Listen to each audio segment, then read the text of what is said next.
Hi everyone, in this video I'm going to teach you how to switch out the flapper of your toilet. So this is the flapper. When you press the handle of the toilet, it goes up and allows the water to go through the back and the toilet to flush, okay? And then when it goes back down, it allows the fill valve to fill up the back of your toilet for the next flush. So you have water for the next flush, okay? So you want to switch out your flapper because you don't want the water to be leaking. So the one way to know if you have a running toilet is if you hear it hissing and you see water going down the sides. That means this flapper is old and it's leaking through, okay?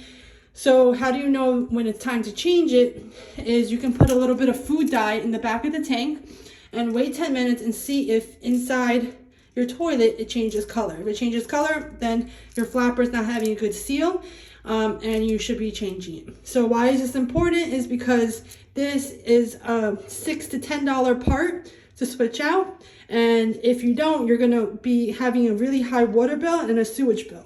So you really want to switch these out when they're old. Okay, so first thing you're going to do is you're going to go to the lower left and you're going to spin this to the right, and it's going to stop the amount of water from going into the back of the toilet. Then you're just going to flush, okay, and it lets all the water come out of the back, okay? And then you're going to look on the side here. There's going to be the left and right side of the flapper, and this is like a rubber. So this comes off easily off the wings. You see how that just comes right off? And this comes right off. And you just unbuckle this and take this off the clip.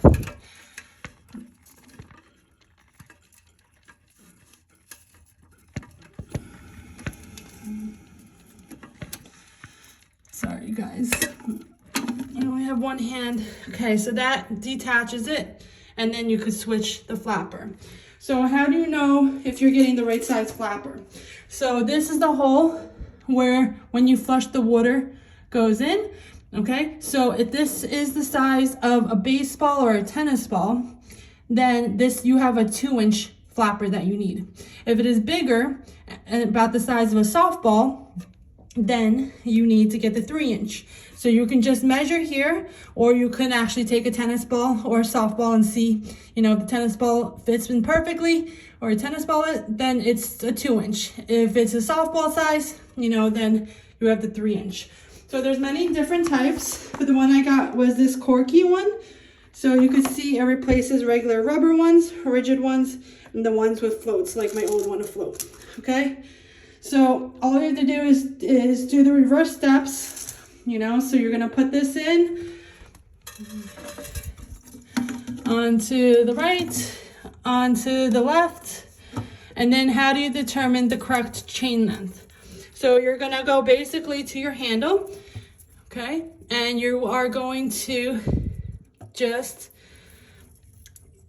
go up to the chain length that it's approximately right up to the handle, okay? You can put a little slack of 1 or 2 links if you wanted to. Usually just 1 link is good enough, okay? And then you're just gonna reattach this.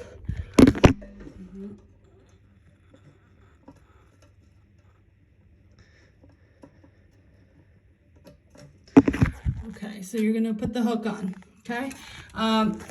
Once that is done, okay, you can just go back to the lower left,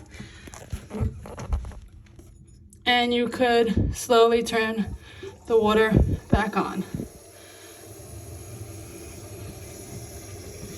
And you are gonna be seeing your tank fill up, okay? So you're gonna want to test this again to make sure the flapper is good. So what happens is as this fills up with water, the weight of the water helps push the flapper down and form a seal.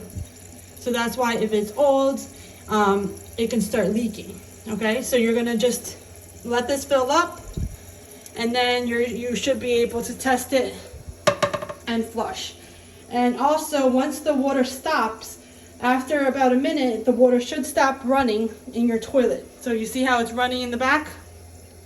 You should tell that it's not running anymore, and your flapper is good.